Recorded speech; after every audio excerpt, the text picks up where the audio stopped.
Good afternoon to everyone. I am Antonio Frontera.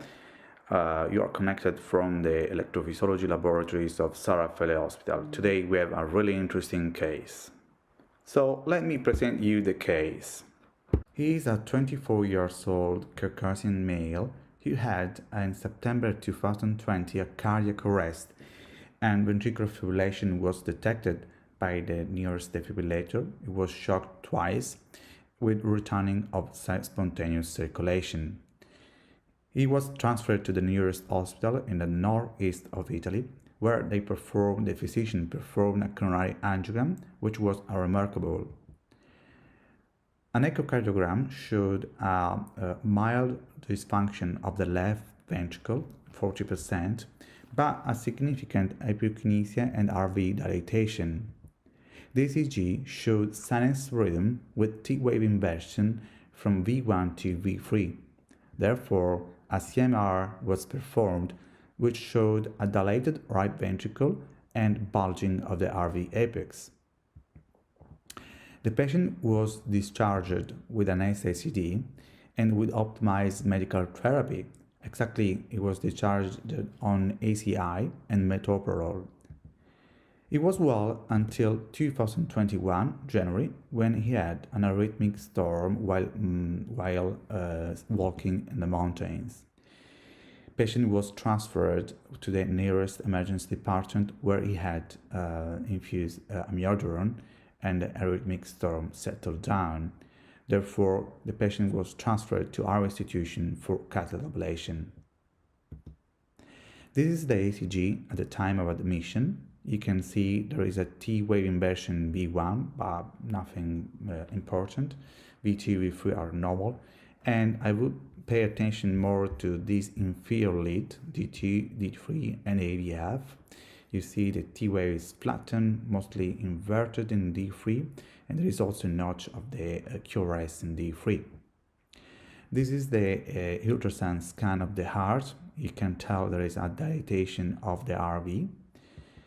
And this is the four-chamber view, and you can tell there is an aspect with trabecula and also some abnormalities of the wall at the apex, mostly better seen with the CMR scan. Here you see there is RV dilatation with dysfunction RV, two major criteria, and the wall abnormalities at the AVX at the apex, this bulging. The patient came with this therapy, and obviously we stopped amiodarone 10 days before. So we will start the procedure with an epicardial puncture, since the RV dysplasia is a disease which starts from the epicardium. So at our institution we always prefer to go step forward for epicardial puncture. Here you see this is our approach, posterior puncture. Here we are tenting, beautifully displayed the tenting by the media. So we are applying a gentle pressure, and here you have the crossing with the wire, and we are in the pericardium, beautifully looped. And now we are advancing the agilis epi sheath. Our approach is always to start epicardial mapping with a ablation catheter. So we just build up the shell. We will simultaneously collect EGMs, and also we stop by where the information are precious, just to understand where then with the HD grid we have to stop by and make more attention. You see here with the ablation we have some lay potential. We are the peritricuspidal aspect of the RV inferior, and we want to build up just the biventricular shell. And now we switch, you see, to the lay potential map, and here there are some lay potential, but I think it's time now to go to the step number 2. So on the biventricular shell we have just created, we are now applying the electrical information, and therefore we are mapping with the HD grid. These are some Praga signal. I think these are really interesting signal. You see are coming late, low amplitude, and we are now moving to the tricuspid aspect more inferiorly, since we had some T-wave inversion. So we have to take care and collect as much as we can the late potential activity here. Here, actually, if you can see the review of the Navix, but I think now we can also switch to the Praga. Here we are. We have some late potential activity, but I'm not very attracted by that because it's very high amplitude, not fractionated. So I would continue the mapping. Now we are at 2 per speed, so we are going very fast. There are some late potential activity.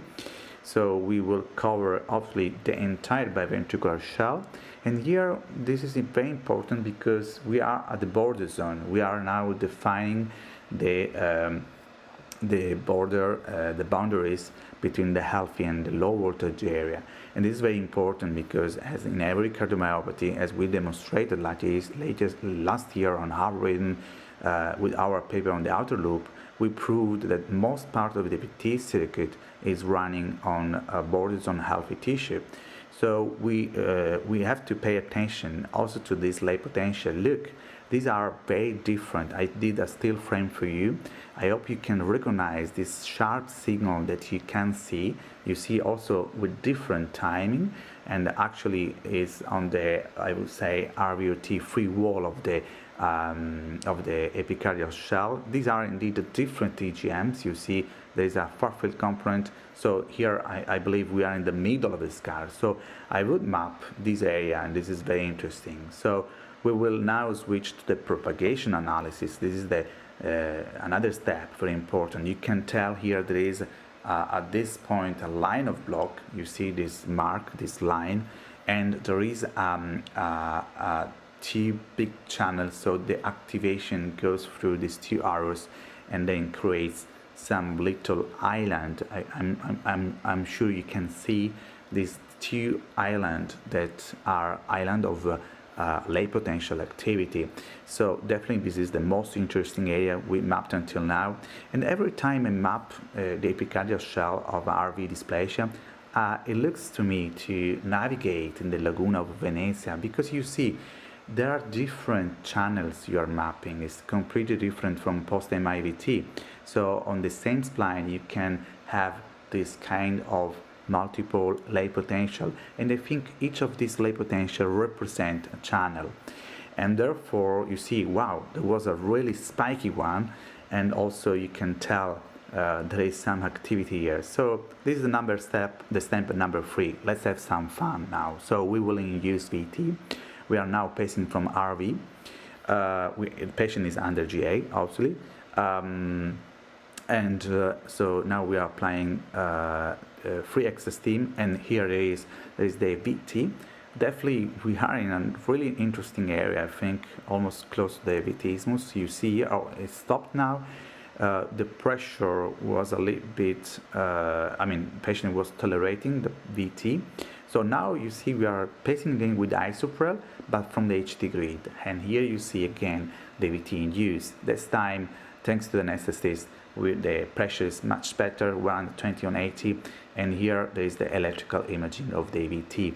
I think this is the most important part of the procedure. So here we are at 200 millimeter speed, and I think we are on the exit side. Now we move to the entrance, and there is some isthmus potential here. Wow, we are exactly in the middle of the diastolic pathway. We have isthmus and exit. Really beautiful low amplitude EGM, and here there is the mapping. So we are now enjoying this beautiful electrical imaging. This is what we like. We want to understand exactly where the VT circuit is, and now we have again the Praga EGMs. I love that, and you see we have the full tachycardia second length under our splines. So we have to collect the whole diastolic pathway. Now we are on the outer loop, you see, and now we're back to the exit side. Really nice, well depicted. So it's me again with Dr. Kenzaburo Nakajima, and we are now, there is a VT interruption. So let's go now with the ablation catheter. So now we have depicted the full tachycardia second length. So we want to ablate at the isthmus site. We want to transect and therefore eliminate this clinical tachycardia. So we are now back with the flexibility, blue curve. So here there is, so I want to double check in the right spot. So you see on the proximal and distal beautiful lay potential, and therefore I apply here the first pulse of radio frequency 40 watts. During ablation I always look that the EGM disappears. I mean, the lay potential, you see now there is a progressive disappearance of the lay potential activity on distal and proximal until I have a far field. So I usually apply 45 watts, and I stay on the site at least 51 minutes, 50 seconds, 1 minute, until I have the disappearance. As you see now, the proximal and distal, there is no more any lay potential, and the EGM is becoming to be a far field potential. So here obviously we are going very fast at 4 per speed, and therefore where we found the lay potential and where we found the VT isthmus, so the first pulse of a radio frequency ablation usually is targets the VT isthmus. Then we do a remap. So here Kenzaburo is performing now the remap, and therefore we want to check if where we ablated there is no any other potential remaining, but you see that where we didn't ablate there is still some lay potential activity. So let's switch to the Praga. You see here actually very spiky, very interesting EGMs on different splines. So this is an area that we should target. So let's continue the lay potential map. So you see where we ablated there are no lay potential, but we are not happy. So we are not happy, and therefore we will come back with the ablation catheter. So we will go back exactly where lay potential activity has been recorded. We will apply again 40 up to 45 watts, and we want to be sure that there is no any more lay potential. So here there is again some until now we did 21 minutes of radio frequency. So we will perform again a remap, and here we are. It's my thumb this time, and you see we are now back with the HD grid. So we go fast again just to show you the entire map, and therefore there is still some lay potential activity. Actually, I hope you can see on the screen here on the NADEX system, but also on the Praga there is no doubt. It's not like before, but there is still some lay potential in lava here. So we will complete this map, and then we will come back, because our objective is the electrical silence. So you see we will come back with the ablation catheter, and we are now focusing just the lay potential, the residual lay potential activity, and therefore we do the remap. And so back with the HD grid, and here there is the HD grid again, and let's switch to the Praga, and where we have been ablated, you see there is beautiful far field electrogram, no lay potential, no lava. So this is the final part. We tested myocardium, and you see also under isoprel up to 3x steam and 4x steam there is no VT inducible. I think we will now go to the RV endocardium just to do a quick map, and if there is no lava lay potential, we will conclude here the procedure. So I will go straight forward to the first slide of my presentation. These are my disclosures. When talking about ultra high density mapping, I could not start without citing this paper by Professor Marcinski on Circulation 2000. It was the first ever representation of the geometries of the left ventricle in the setting of non-ischemic and ischemic VT. And during sinus rhythm, for the first time, we color-coded as red low voltage and purple the healthy tissue. And I smile when I look at these spiky geometries, maybe less than 50 points, very far away from the current form of art that we are using to create in our electrophysiology laboratories. This is my first epicardial map done here at Sarafele Hospital in a patient with RV dysplasia, and it's impressive how many points we have collected that day. And I believe the turning point in the setting of ultra-high density mapping has been done by the multi-spline, multi-electrode mapping catheters like the Frontera, the Orion, and the HD Grid, the latest one. The advantages are many. The first is the thousands of points collected in the unit of time, so which saves time, but not only during sinus rhythm. I think the great advantage is the capability to record, especially in the setting of on VT that are not tolerated hemodynamically. You can really achieve such beautiful recording of the diastolic pathway in less than 1 minute. So having so many splines and therefore electrodes, you can really save time and go straight forward to the target. And also you can define very well the boundaries, so healthy and low voltage, and what's in between. We always call it as border zone, which is not very clear as term. I don't like it as a lot. And as we said last year, as we published in the paper on heart rhythm about the outer loop, most part of the VT circuit runs in this area, so between the healthy and the board and the low voltage. So this is very important because to define the boundaries, because is there where the match will be played.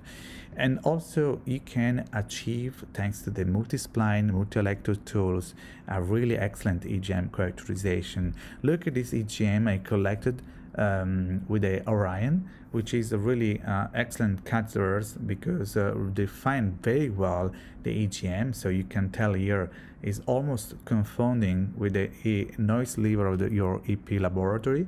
Is 0.06 millivolt, and you can tell the start, you can tell the end, so you can appreciate the duration. This is thanks to the small interelectrode distance, smaller area of the printed electrode, 0.4 millimeters squared. But also you can really achieve really good propagation analysis, which is very important nowadays, because you can tell, like in this case, the entrance and the entrance of the channels. I will run again for you. So you see here the line of block. So the one entrance is this one, and the second is that one. So you can tell the entry channels, so you can plan your strategy accordingly. And disadvantage, most of you would say there is no disadvantage, but indeed there is. And this is the huge amount of data that we collect now. We have 1,000 points, but actually it's like our brain. We're using maybe 10% of our capabilities. And I think it's the same here. In 2021, we are really creating such beautiful images, electrical images of the heart, but we are still evaluating our hearts, so this patient heart, just looking with our eyes. So we can tell, yes, it's mostly disease, but we cannot say what's going on from electrophysiological mechanism, if there is a heavy slow conduction or low, or if there is a pivot point and wavefront collision. And also you cannot play and maybe predict where the vitismus is, because sinus rhythm is a treasure of EGMs and information. I will tell you why I'm saying that. So when I talk about ultra-high density mapping, I always explain to the fellows of our department that our job is made by tiny little signal, and we should be trained to recognize and to look at this signal. So the more you can recognize this signal, the more you will perform a nice ablation. The more you map, the less you ablate. This is my motto.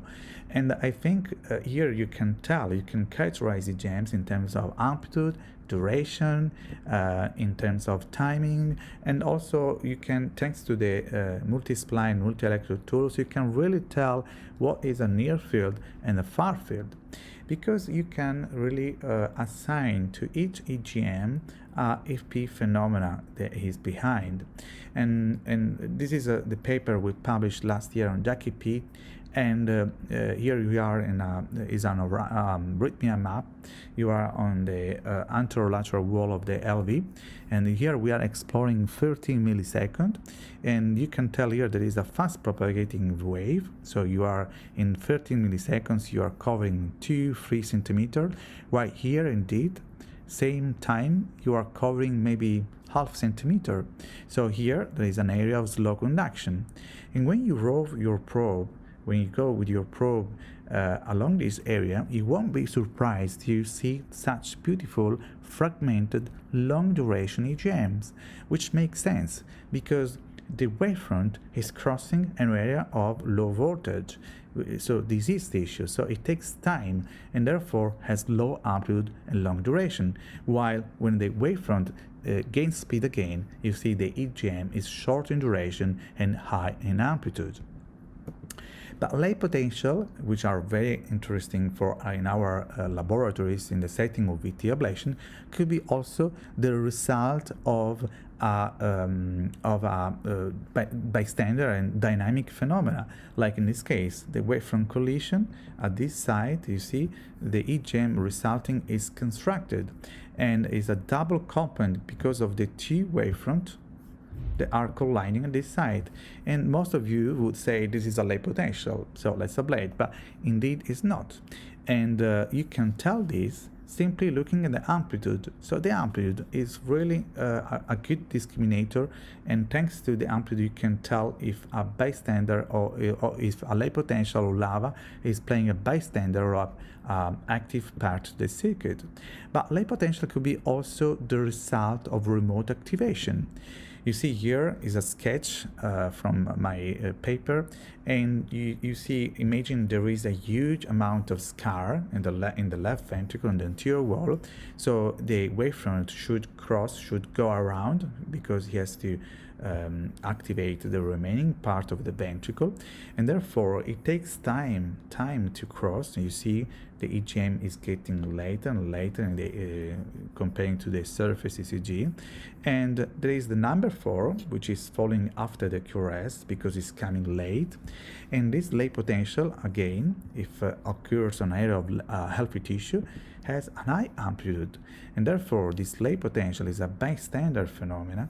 And like in the case I showed you before in the live in the box case, this is the EGM recorded at the peritricuspid aspect close to the tricuspid valve. You see here the far field EGM from the A, and here you have a lay potential which is far away from where we recorded the VT isthmus, and as you see, this lay potential is high amplitude.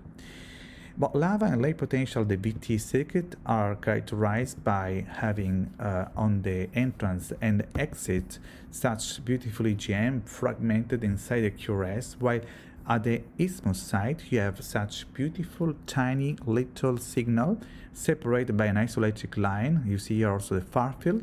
I will show you other EGMs from other patients, always published in the same paper. And you see here, these are the photocopy of the others. So far field EGM, because you are mapping inside a scar, inside a low voltage area. There is a tiny signal separated by a long isoelectric line, and there is maybe here there's a fragmentation, I agree, but here you see the fiber is surviving. You are recording a surviving fiber, and it's going very fast actually, because the duration is 18, 23, 13 milliseconds, so it's really fast. And also, ultra high density mapping during VT is important. This is our next paper. Happy to show you in preview. You see, this is during VT. We are recording, I can tell you now, in 2 different sites of the left ventricle. It was a well-tolerated VT. And you have signals that fall in the diastolic phase of the VT. So most of you would say, well, you have 2 isthmus, well, a VT, same point of the VT, in the same site. Indeed, this was proved by entrainment, bystander, and was indeed the two isthmus of the VT. And again, the amplitude is the major discriminant. And this is something I'm very proud. I noticed that lay potential and lava could be also a marker of the disease. Look at this nice post-MI mapping of a scar, and this was where we recorded then the VT. You see, same as the paper showed on Jackie P, the Orion one, where there is a far-field component, so we are mapping inside a scar. There is an isoelectric line because this is the result of the slow conduction. Here you see, so here there is a slow conduction, and here indeed the channel. And the channel in the setting of post-MIVT is represented by a lay potential, which is on time. So if you are able to record the channel, it will be on time because there is only one channel in the setting of post-MIVT, maybe two, but I'm saying that there is this low amplitude signal recorded on the same spline.